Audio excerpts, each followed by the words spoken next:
আসসালামু আলাইকুম সকলকে যারা এই ভিডিওটি দেখছেন বা দেখবেন সকলকে এই ভিডিওতে স্বাগতম। আমি আমার প্রথম ভিডিওতে যেভাবে বলেছিলাম যে আমি অষ্টম শ্রেণীর বিজ্ঞান বইয়ের এই উম, অষ্টম শ্রেণীর বিজ্ঞান বইটি যথাসাধ্য পড়ানোর চেষ্টা করব।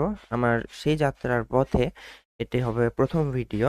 আর আমি এই অধ্যায়টিকে যতটুকু পড়ানো দরকার বা জানা দরকার সবকিছু বোঝানোর চেষ্টা করব। তবে অধ্যায়টি অনেকটি বড় এবং আলোচনার অনেক কিছু বিষয় থাকায় বুঝে পড়তে সময়ের প্রয়োজন। তাই ২ বা ৩ অংশে হয়তো বা পার্টে বিভক্ত করে এই ক্লাসটা আমাকে নিতে হবে এবং শেষ অংশে আমি চেষ্টা করব কিছু প্রশ্ন মানে এমসিকিউ, এসকিউ বিভিন্ন ধরনের প্রশ্ন, বিশেষ করে এমসিকিউ। এটা আমাদের মানে আমার আমার সাথে যেগুলো সহপাঠী আছে, যারা আছে, তারা আমি দেখেছি অনেকে এমসিকিউ ভুল করে। তো এই এমসিকিউটা কিভাবে অ্যান্সার করতে হবে, কিছু কঠিন, কঠিন এমসিকিউ জটিল এমসিকিউ আমি আপনাদের দেখিয়ে দিব। পাশাপাশি সৃজনশীল লেখার উপায়টাও পদ্ধতিও যথাভাবে শেখানোর চেষ্টা করব ইনশাআল্লাহ তাআলা। তো চলেন বেশি কথা না বাড়িয়ে শুরু করি। অধ্যায়টির নাম হলো আ প্রাণীজগতের শ্রেণীবিন্যাস। তো আমাদের প্রাণীজগতের শ্রেণীবিন্যাস পড়তে গেলে আমাদের প্রথমেই জানতে হবে প্রাণীজগৎ কি, শ্রেণীবিন্যাস কি। তো আমরা প্রাণীজগতের শ্রেণীবিন্যাস হতে আমরা ২ টি অংশকে বিভক্ত করে নেব। একটি হলো প্রাণীজগৎ, আরেকটি হলো শ্রেণীবিন্যাস। তো এখন প্রাণীজগৎটা আসলে কি? প্রাণীজগৎ, আমরা নিজেরাও প্রাণী সেটা আমরা জানি। কিন্তু আমাদের ফিরে যেতে হবে আমাদের সেই ক্লাস 4 বা 5 অর্থাৎ ৪র্থ বা ৫ম শ্রেণীতে আমরা যেগুলো বিষয় পড়েছিলাম সেগুলোর উপরে। আমরা কিন্তু দেখেছিলাম যে মানে পরিবেশ বা আমাদের চারপাশে যা কিছু রয়েছে, মহান আল্লাহ তাআলা যা সৃষ্টি করেছেন এটিকে মূলত ২ ভাগে ভাগ করা যায়। একটা হলো জীব, একটা হলো জড়। জীব আর জড় কি? আমি আবার একটু বলে নিই। জীব হলো যাদের মধ্যে প্রাণ আছে, যারা চলাফেরা করতে পারে। এটা হলো মানে মূল বৈশিষ্ট্য জীবের। আর জড় হলো চলাফেরা করতে পারে না। যেমন আমি এখন কম্পিউটারে ক্লাস নিচ্ছি, কম্পিউটারে প্রাণ নেই। এখন আমি যদি একটা হাতুড়ি নিয়ে এসে কম্পিউটারে মারি, কম্পিউটার কিন্তু কিছু বলবে না, ক্ষতিটা আমার হবে শুধু এটুকুই। কিন্তু আমি যদি আপনি বা তুমি ক্লাস করছো কম্পিউটার দেখে, তুমি তো ক্লাস করছো, তোমাকে যদি আমি হাতুড়ি দিই তোমাকে হাসপাতালে নিয়ে যেতে পারবে কেন? তোমার সংবেদনশীলতা আছে, তোমার প্রাণ আছে বলে। তো এটাই হলো মূলত প্রাণী জগৎ, মানে প্রাণী আর কি। আর প্রাণী জগৎ বলতে এই সমগ্র যে প্রাণী রয়েছে, আমি খালি তোমার আমার কথা বললাম, তুমি আমি তো মানুষ। মানুষ ছাড়া কি আছে? মানুষ ছাড়া কিন্তু আমাদের বিড়াল, কুকুর, তারপরে অনেকে আমরা যেগুলো বাসায় মানে পোষা প্রাণী হিসেবে পেলে থাকি। এরপরেও আরো অনেক কিছু আছে। পাখি, তারপরে মাছ, নদীতে মাছ দেখা যায়। অনেক কিছু, এগুলো সবকিছুই কিন্তু প্রাণী। আর জীব, উদ্ভিদও কিন্তু জীব, এটা মাথায় রাখতে হবে। কেননা উদ্ভিদ চলাফেরা না করতে পারলেও তাদের প্রাণ বা সংবেদনশীলতা আছে। এটি কিন্তু প্রমাণ করেছিলেন জগদীশচন্দ্র বসু।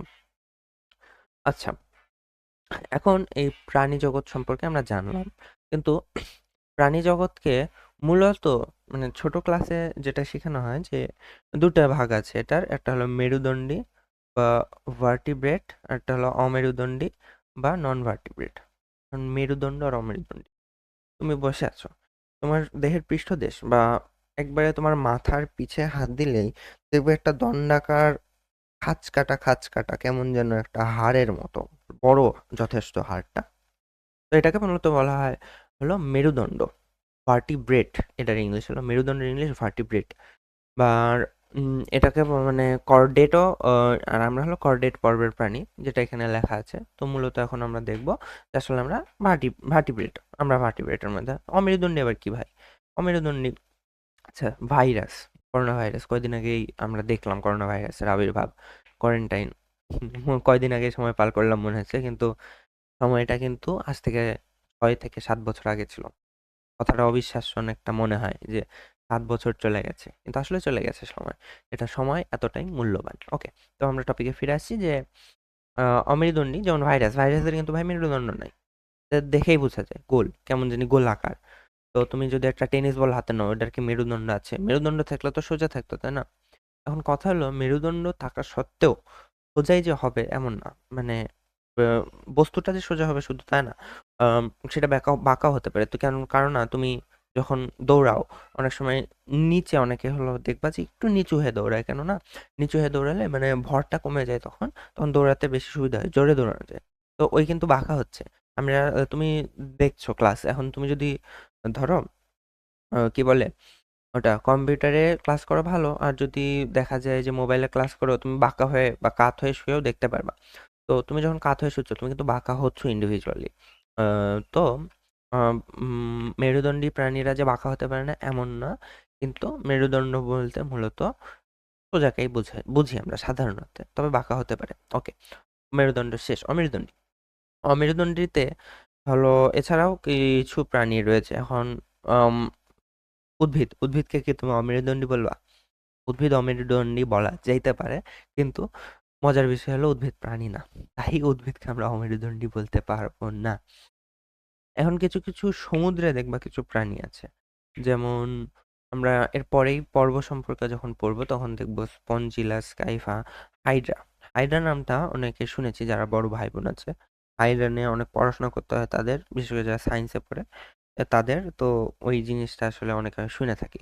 ওই হাইড্রা প্রাণীদেরও মানে মেরুদণ্ড নাই, এটা আমরা একটু পরে জানতে পারবো, আমি এখানে হালকা করে বলে রাখলাম। আর আচ্ছা, এখন একটা জানার বিষয় যে আমাদের পিছনে মানে পৃষ্ঠীয় দেশে যে লম্বা হাড় আছে, আমি বললাম এটা মেরুদণ্ড, কিন্তু এটা কিন্তু সুন্দরভাবে স্তর স্তর করে সাজানো না। তো এই স্তর স্তর করে সাজানো, তাহলে এটার কিন্তু একটা মানে বিশেষ নাম থাকা উচিত। হ্যাঁ, বিশেষ নাম আছে, সেটা হলো, এটাকে বলা হয় ভার্টিব্রাল কলাম। কি বলা হয়? Vertebral column. তোমরা চাইলে এটা লিখে নিতে পারো। ভার্টিব্রাল কলাম, হ্যাঁ এটা এটাই হলো যেটা আমি বলছি, ভার্টিব্রাল কলাম।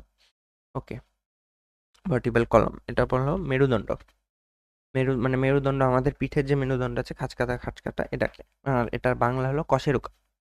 এর বাংলা কি? বাংলা হলো কশেরুকা। এখানে যে স্লাইড এর একবারে ডান দিকে দেখো লেখা আছে কশেরুকা। আচ্ছা, শ্রেণীবিন্যাসটা কি আমি এটা একটু পরে বোঝাচ্ছি। আগে আমরা পড়ে নিই প্রাণীজগৎ শ্রেণীবিন্যাস, মানে প্রাণীজগৎকে। আচ্ছা, শ্রেণীবিন্যাস এখনই বোঝাতে হবে। শ্রেণীবিন্যাস কি আসলে? প্রাণী এখন অনেক না, তুমি দেখো, তুমি যদি চারপাশে দেখো প্রাণী দেখে শেষ করতে পারবা? তোমার আশেপাশে কত কুকুর, তারপরে বিড়াল, প্রজাপতি দেখো, তোমার বাসায় টিকটিকে এসে হামলা মারে, আর তোমার পোকা খায়, পোকাও কিন্তু প্রাণী। তারপরে ইঁদুর, ইঁদুর অনেকের বাড়িতে অত্যাচার করে, যা তারপরে এই তো, এই আমাদের চারপাশেই মানে কত প্রাণী। শুধু তাই না,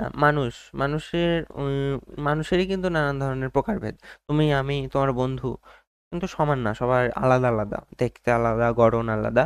তবে আমরা সবাই মানে মানুষের মধ্যেই পড়ি, মানে মানুষ, নির্দিষ্ট মানুষ বললে মানে সবাইকে বোঝায়।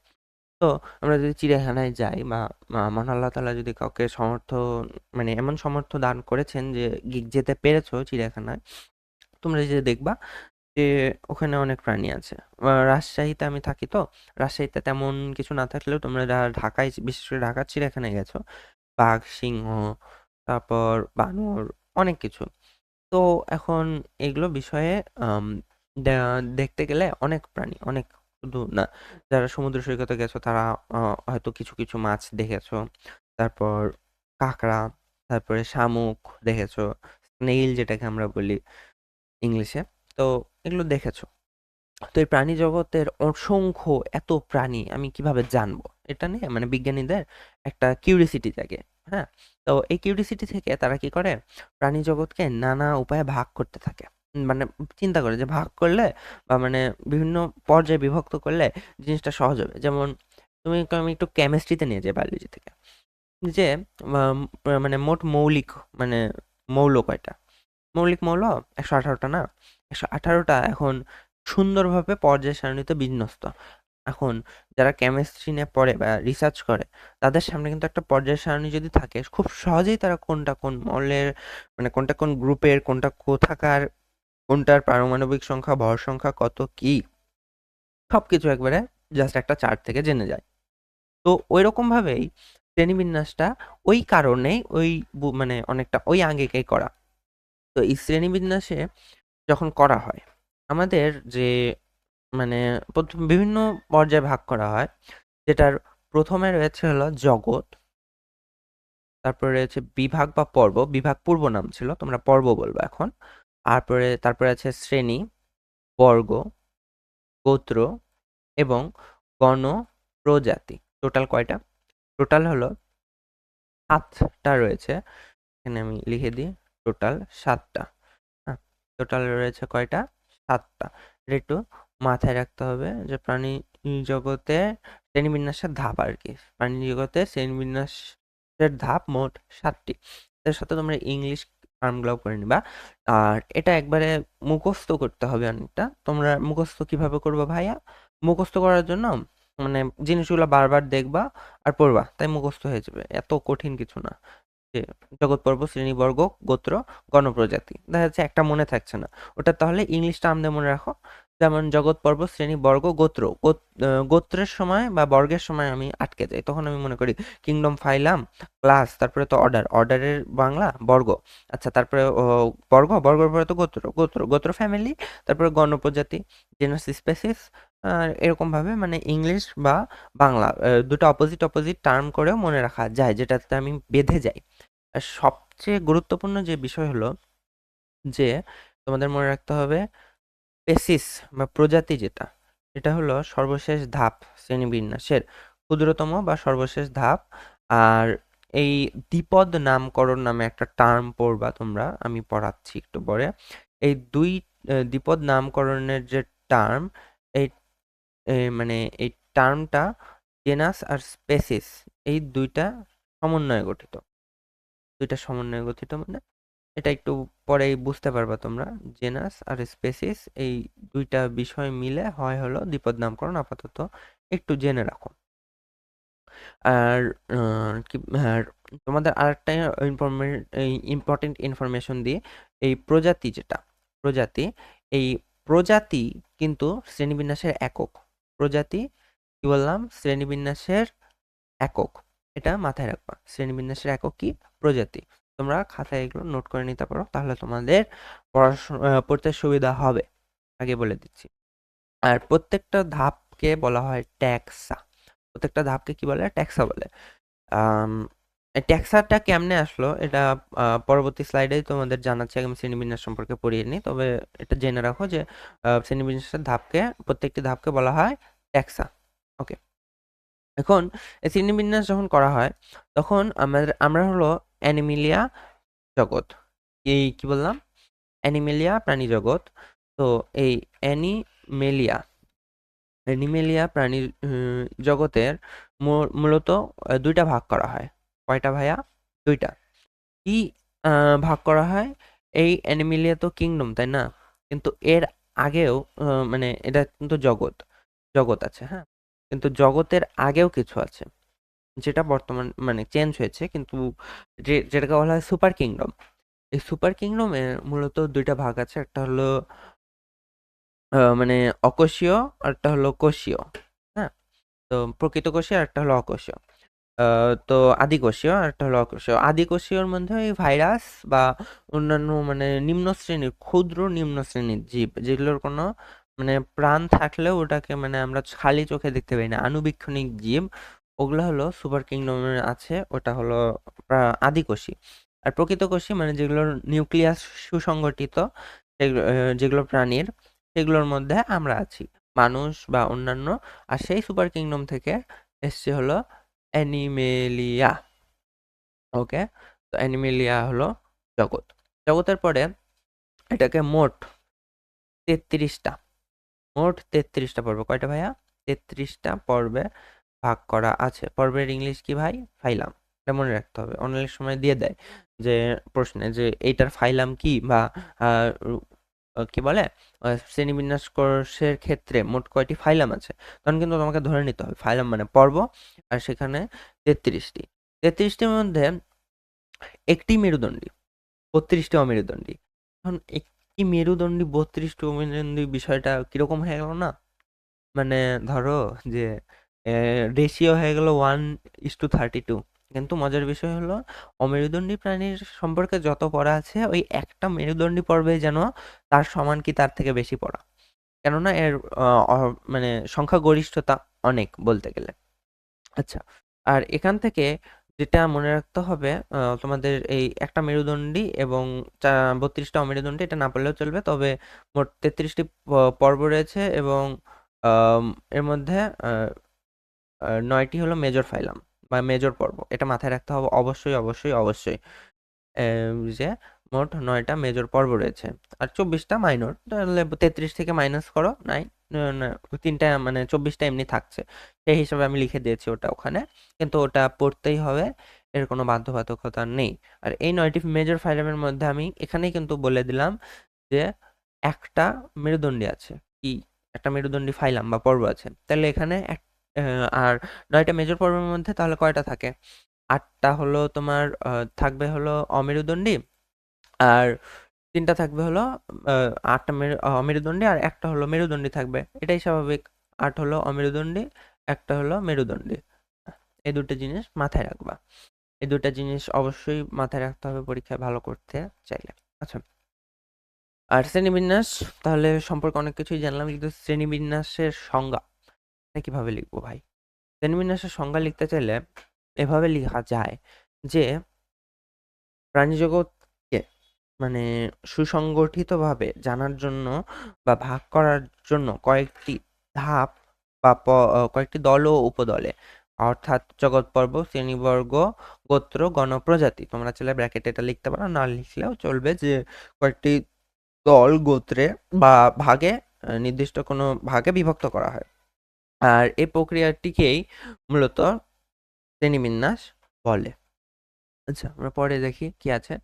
আচ্ছা, এখানে বলা আছে যে প্রায় 15 লক্ষ প্রজাতি আবিষ্কৃত হয়েছে। কি আবিষ্কৃত হয়েছে? এটা হলো কিন্তু প্রাণী, মোট 15 লক্ষ প্রাণী। কিন্তু ভাই এখানে একটা মজার বিষয় আছে। এই তথ্যটা এই তথ্যটা 100% ভুল। কেন ভুল? কারণ এটা পুরাতন বইয়ে ছিল যে 15 লক্ষ প্রজাতি আছে। এটা অনেকেই মানে আমরা এখনো অনেকেই বই পাইনি, তো অনেকে কনফিউজ হয়ে যেতে পারি। কিন্তু আসলে 15 লক্ষ প্রজাতি নাই। বর্তমান বই অনুসারে 13 লক্ষ প্রজাতি আবিষ্কৃত হয়েছে। এই জিনিস মাথায় রাখতে হবে। পুরাতন বইয়ে থাকলে ওটা কেটে চেঞ্জ করে নাও, নাহলে মনে থাকবে না। আমি দাগিয়ে দিলাম যে এটা ঠিক, এটা ভুল। আচ্ছা, আর যেটা বলছিলাম ট্যাক্সা, তো এই জীবজগৎকে তো আমরা ভাগ করলাম না? তো আমি যখন এই মানে জীবজগতের ধাপে ধাপে সাজিয়ে বা সজ্জিত করে বিন্যাস করছি, এই বিন্যাস করার যে পদ্ধতি, সেটাই তো শ্রেণীবিন্যাস। এই যে এটা এখানে লেখা আছে খুবই সহজ করে, মানে যাতে কেউ না পারলেও যাতে লিখতে পারে, এরকম ভাবে লেখা আছে এখান থেকে এই পর্যন্ত। এটা হলো শ্রেণীবিন্যাসের সংজ্ঞা। আর শ্রেণীবিন্যাস সম্পর্কে আমি যখন জানছি, শ্রেণীবিন্যাসের একটা বিদ্যা রয়েছে বা শ্রেণীবিন্যাসের নির্দিষ্ট একটা ক্ষেত্র রয়েছে, তো এই ক্ষেত্র বা এই বিদ্যাটাকে বলা হয় হলো ট্যাক্সোনমি। এটা তোমাদের বইয়ে আছে, এটা এমসিকিউর জন্য খুবই ইম্পর্টেন্ট আসতে পারে। আচ্ছা, তখন শ্রেণীবিন্যাসের ইতিহাসে চলে যাই আমরা, যে আসলে কেমনে কি হলো। আসলে কেমনে কি হলো বইয়ে কিছু লেখা নাই, কিন্তু এই মানে 3জন বিজ্ঞানীর নাম দেওয়া আছে, যেটা হলো যেগুলো হলো অ্যারিস্টটল, জন রে আর ক্যারোলাস লিনিয়াস, যাদের নাম দেওয়া আছে, তখন ক্যারোলাস লিনিয়াস, অ্যারিস্টটল, জন রে, এদের মধ্যে সবচেয়ে বেশি গুরুত্বপূর্ণ হবে হলো তোমার জন্য ক্যারোলাস লিনিয়াস। এনাদের নাম মনে রাখবা। কিন্তু এক্সট্রা যেগুলো লেখা আছে, যে প্রাণীবিদ্যার জনক বা জিওলজিয়ার জনক, আর জন রেটা কিছুই লেখা নেই এখানে, আমি নিজেও লিখিনি, বইয়েও লেখা নাই। তো তোমরা মানে এই দুটা স্কিপ করতে পারো, কিন্তু মাথায় রাখতে হবে যে এদের কথাও বইয়ে উল্লেখ আছে। তোমরা যদি এগুলো খাতায় লিখে রাখো, আমি আমি কিন্তু এটা আমারই নিজস্ব খাতার নোট করা ছবি, তো এরকম যদি লিখে থাকো তাহলে খুবই সুবিধা হবে তোমাদের জন্য। একবার লেখা হলে পড়াটা অনেক ভালো হয়ে যায়। আচ্ছা, তো এই ক্যারোলাস লিনিয়াস সম্পর্কে কেন জানবো? বইয়ে এনার কথাই বিশেষ করে উল্লেখ করা আছে। ইনি হলেন সর্বপ্রথম প্রজাতির বৈশিষ্ট্য চিহ্নিত করেন। সর্বপ্রথম প্রজাতির বৈশিষ্ট্য চিহ্নিত করেন। এই জিনিসটা সাধারণত কোনো স্টুডেন্ট পড়বে না বা স্কিপ করে যাবে ভুল করে। এই জিনিসটা মাস্ট ইম্পর্টেন্ট। আর আরেকটা জিনিস, যে ইনি হলেন প্রকৃতি বিজ্ঞানী। প্রকৃতি বিজ্ঞানী কে? এটা দিয়ে এমসিকিউ দিয়ে দিল বা শর্ট কোয়েশ্চেন তোমাকে দিয়ে দিল, প্রকৃতি বিজ্ঞানী কে, মানে তোমার এই যে ক মার্কে যেটা থাকে, প্রকৃতি বিজ্ঞানী কে? ক্যারোলাস লিনিয়াস, মাথায় রাখতে হবে। শ্রেণীবিন্যাস দ্বিপদ নামকরণের জনক, এটাও কে? Carolus Linnaeus. এখন বলতে পারো ভাই সবই তো ক্যারোলাস লিনিয়াস, অন্য কে কি করলো? অন্য কেউ কিছু করুক না করুক, ক্যালোরাস লিনিয়ার সম্পর্কে তোমার পড়া লাগবে ভাই, পড়ে নাও। অন্যরাও অনেক কিছু করেছে, কেননা একজন বিজ্ঞানী কখনো সবকিছুই যে তৈরি করে দিয়ে গেছেন এমন না। এখন নিউটন সাহেব তৈরি করে দিয়ে গেছিলেন অনেক থিওরি, তা এখন দেখা যায় যে অন্য অনেকে এসে ওটার ভুল ধরে, কেউ গ্রাহ্য করে সেইটা, কেউ গ্রাহ্য করে না। কিন্তু ওনারা যেগুলো আবিষ্কার করে গেছেন অসম্ভাবনীয়। আমি মানে বাসায় বসে থেকে লেকচার দেখছি, ওনারা ওনারা স্কুলও পাশ করেননি ঠিকই, মানে জিনিসগুলো আবিষ্কার করে নিয়েছেন, আমাদের আসলে জানার ইচ্ছাটাই কম। আর বৈজ্ঞানিক নাম লিখতে হয় ল্যাটিন বা ইংরেজি ভাষায়, এই জিনিসটা মাথায় রাখতে হবে। তবে এর মধ্যে আবার ল্যাটিন বিশেষভাবে মনে রাখতে হবে। কিরে ভাই, কেন ল্যাটিন বিশেষভাবে মনে রাখবো? কারণ মজার বিষয় হলো যে স্কুলে এমসিকিউ দিবে তোমাকে যে বৈজ্ঞানিক নাম কিসে লেখা হয়, আরবি বা ইংরেজি, হতে দিবে ল্যাটিন, গতে দিবে আরো স্প্যানিশ টেনিস দিয়ে দিবে। তো তোমাকে তখন কিন্তু ল্যাটিনই দাগাতে হবে, কারণ মূল ভাষা হলো ল্যাটিন, এটা লেখার মূল ভাষা ল্যাটিন। বারবার বলছি মূল ভাষা ল্যাটিন। কিন্তু যখন তুমি মানে পারে না কিছু, ওই ল্যাটিন ভাষায় যখন আসে না বা খুবই দুর্বোধ্য হয়ে যায়, তখন ইংরেজি ভাষা লেখে। আর আমি ধরো বাংলাদেশের মানুষ, আমি এখন কোনো প্রাণী আবিষ্কার করলাম, প্রাণী আবিষ্কার করার পরে সেটা নিয়ে যেতে হয় হলো ICZN ICBN। তোমাদের জন্য একটা এক্সট্রা ইনফরমেশন যে ICZN international code of zoological nomenclature. হ্যাঁ, ঠিক আছে। তো international code of zoological nomenclature, আমি এটা বলে দিলাম মুখে, তোমরা চাইলে লিখে নিতে পারো। তো এই ICZN এ কি হয়, আর ICBN আরেকটা বললাম, তাই না? ICBN ICBN এই দুটা জিনিস কি ভাইয়া? তো এই দুইটা জিনিস হলো ICZN, জুওলজি মানে হলো প্রাণীবিদ্যা। তো ICZN এ জুওলজি বা প্রাণীবিজ্ঞানে মানে কোনো কিছু যদি আবিষ্কার করে তখন সেটা সেখানে নিয়ে যেতে হয়। আর international code of biological nomenclature, মানে এটা হলো তোমার উদ্ভিদের জন্য প্রযোজ্য। উদ্ভিদের ক্ষেত্রে তুমি যখন কিছু আবিষ্কার করো তখন সেটা ওই ICBN এ নিয়ে যেতে হয়। তো এখানে আম, তোমাকে যেটা বললাম যে সাধারণত আমরা বাঙালি, আমরা তো বাংলাদেশে থাকি, আমরা তো আর ল্যাটিন বুঝি না ভাই, আমরা তো ইংলিশ বুঝি। তো এই ইংলিশ বুঝি আমরা, তো এই ইংলিশটাই তো আমরা লিখবো, ওই জন্য মানে অপশন হিসাবে অনেকটা ইংলিশ আসে, কিন্তু মূলত ল্যাটিন। এই যে দুইটা জিনিস মাথায় রাখবা, এটা পড়লে হবে না পড়লে হবে, 9-10 বইয়ে আছে, তোমরা চাইলে এখনই জেনে নিতে পারো। তাহলে ক্লাস 9-10 উঠলে তোমাদের একটা মার্ক, মানে MCQ এর মার্ক আগিয়ে যাবে।